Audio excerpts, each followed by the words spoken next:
পারবেন। আমি শুধু হিন্টস দিয়ে যাইতেছি যে আপনারা এমন একজন পীরের মুরিদ, আমার আপনার আচরণের কারণে এই পীর যেন সমাজের দুর্নাম বদনামের তলে না পড়ে।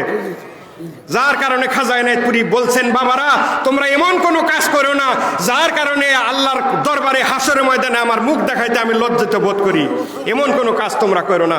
মোহতারাম হাজরিন, আল্লাহ পাক খাজা এনায়েতপুরীকে পরিপূর্ণ অনুকরণ করার তৌফিক আমাদেরকে এনায়েত করুক। মহব্বতে বলেন আমিন, চিল্লায় বলেন আমিন। মোহতারাম হাজরিন, সংক্ষিপ্ত একটা কথা বলে শেষ করব। জিয়ারতের উদ্দেশ্যে যে রওনা আমরা হইলাম, জিয়ারতে আমাদেরকে অনেক দিক থেকে বাধা আসে, অনেকে ফতোয়া দেয়। এমন সব মানুষ যাইয়া, সাধারণ মানুষ, জাকের ভাই ভ্যান চালায়, জাকের ভাই মাথায় করে বোঝা পায়, তার কাছে যাইয়া মৌলভী সাহেবরা ফতোয়া দেয়। আমাদের কাছে তো আসে না, তার কাছে যে আম জাকের ভাইয়ের কাছে ফতোয়া দেয়, যে ফতোয়ার ফও বুঝে না, তার কাছে যাইয়া ফতোয়া দেয়, নানান উল্টা পাল্টা ফতোয়া।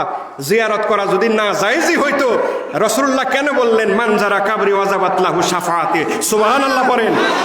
যে আমার রওজায় আতাহার জিয়ারত করবে তাকে শাফায়াত করা আমি নবীর প্রতি ওয়াজিব হয়ে যাবে। সুবহানাল্লাহ পড়েন। হাদিস দেখায় তারা যে রাসূলুল্লাহ কবর জিয়ারতে যাইতে না করছেন। কেন পরবর্তী হাদিসটা দেখাইতে পারো না? আল্লাহর রাসূল ইরশাদ করছেন যে প্রথম দিকে আমি তোমাদেরকে কবর জিয়ারতে নিষেধ করেছিলাম, পরবর্তীতে আল্লাহ আমাকে জানাইছেন কবরের জিয়ারতের আম হুকুম দিয়ে দিয়েছেন, তোমরা কবর জিয়ারতে যাবা। কবর জিয়ারতে গেলে তোমাদের আখিরাতের কথা স্মরণ হয়, এই জন্য কবর জিয়ারতে যাবা। এইটা তো আপনি বলেন না, আপনি শুধু আগেরটা দিয়েই জিয়ারতে মানা করেন। জাকের ভাইরা আসে আর ফতোয়া জারি করেন। ইমাম শাফি রহমাতুল্লাহ আলাইহি, একটা কথা মনে পড়লো, ইমাম শাফি রহমাতুল্লাহ আলাইহি, দেখেন কথার পৃষ্ঠে কথা আসে। ইমাম শাফি রহমাতুল্লাহ আলাইহি, শাফি মাযহাবের ইমাম, উনি উনার কিতাবের মধ্যে লিখছেন, আমি যখন কোনো মুসিবতের মধ্যে পড়তাম, ইমাম শাফি বলতেছেন, আমি যখন কোনো মুসিবতের মধ্যে পড়তাম, আমি দৌড়ে ইমাম আবু হানিফা রহমাতুল্লাহ আলাইহির রওজায় চলে যাইতাম।